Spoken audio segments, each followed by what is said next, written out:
પાર્ટીની પરંપરા છે કે જિલ્લા સંકલનમાં આ નિર્ણય લેવા જોઈએ અને જિલ્લા સંકલનની નથી નર્મદાની મળી કે નથી ભરૂચની મળી, જિલ્લા સંકલનની બંને જિલ્લાની સંકલનની મિટિંગ નથી મળી.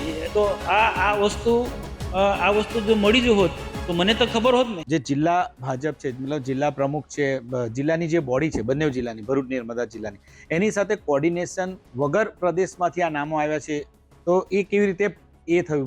કારણ કે પ્રદેશ અને જિલ્લા વચ્ચે કોર્ડિનેશન કેમ ના થઈ શકું, એનું કારણ શું લાગે તમને? જો એનું કારણ મને ખબર નથી. કોઈક એકાદ બે વ્યક્તિને સાચવવા માટે પણ આવું થયું હોય, પણ હું માનું છું ત્યાં સુધી કે કદાચ બંને પ્રમુખોની વ્યક્તિગત રીતના પૂછ્યું હોય એ વસ્તુ અલગ છે, પણ પાર્ટીની પરંપરા છે કે જિલ્લા સંકલનમાં આ નિર્ણય લેવા જોઈએ અને જિલ્લા સંકલનની નથી નર્મદાની મળી કે નથી ભરૂચની મળી, જિલ્લા સંકલનની બંને જિલ્લાની સંકલનની મિટિંગ નથી મળી. તો આ વસ્તુ જો મળી જ હોત તો મને તો ખબર હોત ને. ભરૂચમાં મળી હોત, ભરૂચના પ્રમુખ મને કહે, નર્મદામાં સંકલન મળ્યું હોત તો તે મને ખબર પડત. પણ આ બંને જિલ્લાની સંકલનની મિટિંગ મળી નથી ને તેમાં આ નિર્ણય નથી લેવાયો. વ્યક્તિગત કદાચ પૂછ્યું હશે અલગ અલગ રીતના, તે વસ્તુ અલગ છે. મને પણ એક બે ઉમેદવારો માટે એ રીતના પૂછ્યું, તો અમે એમાં શું અભિપ્રાય આપી શકીએ? આ પરંપરા નથી પાર્ટીની. કોઈ વ્યક્તિગત રીતના કોઈ પૂછે, પ્રદેશમાંથી પૂછે કે પછી જિલ્લામાંથી પૂછે, અથવા તો કોઈ એના જે બે લીડરો છે અરુણસિંહ રાણા કે ઘનશ્યામભાઈ વ્યક્તિગત રીતના કોકને અલગથી પૂછે, એને હું માનતો નથી.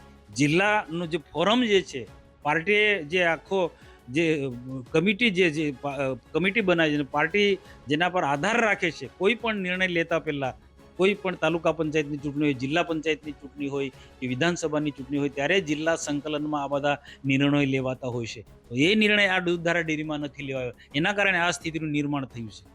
આ બધાની વચ્ચે જે તમે કહો છો કે નિર્ણય લેવા, પણ આ બધાની વચ્ચે જે પ્રકાશ દેસાઈ છે એ કેવી રીતે બિનહરીફ થઈ ગયા? કારણ કે જે પ્રકાશ દેસાઈ છે એ બિનહરીફ ચૂંટાઈ ગયા છે, અને તો એમની સામે જે વ્યક્તિ હતા, જે પાદરિયા હતા, તેમને પોતે સ્વૈચ્છિક રીતે પોતાનું ફોર્મ પાછું ખેંચ્યું છે. એ બાબતે તમે શું કહો છો? જો આ બધી જે ગોઠવણ છે ને, આ પ્રકાશ દેસાઈ માટે જ બધી ગોઠવણો થઈ છે, હું માનું છું ત્યાં સુધી. પ્રકાશ દેસાઈ માટે પહેલાં પણ મેં બોલ્યો છે ને આજે પણ બોલું છું ને ભવિષ્યમાં પણ બોલીશ. ભારતીય જનતા પાર્ટી શિસ્તબદ્ધમાં માનનારી પાર્ટી છે ને વહીવટ પારદર્શક વહીવટ આપે છે, એમાં એક પણ લક્ષણ નથી. ભૂતકાળમાં એ બીટીપીમાં ખૂબ મોટો ભ્રષ્ટાચાર કર્યો છે, અનેક લોકોને બીટીપીમાં ત્યારે અનેક લોકોને રંજાડ્યા છે. હમણાં ભાજપમાં આવ્યા પછી મલ્લા તમે જો, એક ફ્રીજના વેપારીને એના ડ્રાઈવર જઈને મારે છે અને પોલીસ પર દબાણ લાગીને ફરિયાદ નહીં લેવાની. આવી તો ઝઘડિયા વિધાનસભાની અંદર એવી કેટલી ઘટના ઘટી છે. એ ભાજપમાં આવ્યા પછી પણ એની સામે એફઆર થયું છે. કોક ને કોક રીતના પોલીસ ખાતાએ બીસમરી ભરીને એને કાઢી નાખ્યું છે. તો આવા લોકોની પાર્ટી પ્રોત્સાહિત કરે છે, આવા લોકોને મદદ કરે છે, આવા લોકોને ડેરીમાં ઉમેદવારી કરાવે છે. મનસુખ વસાવા કોઈ બી સંજોગોમાં આવા લોકોને મદદ નહીં કરે ને વિરોધ કરીશ.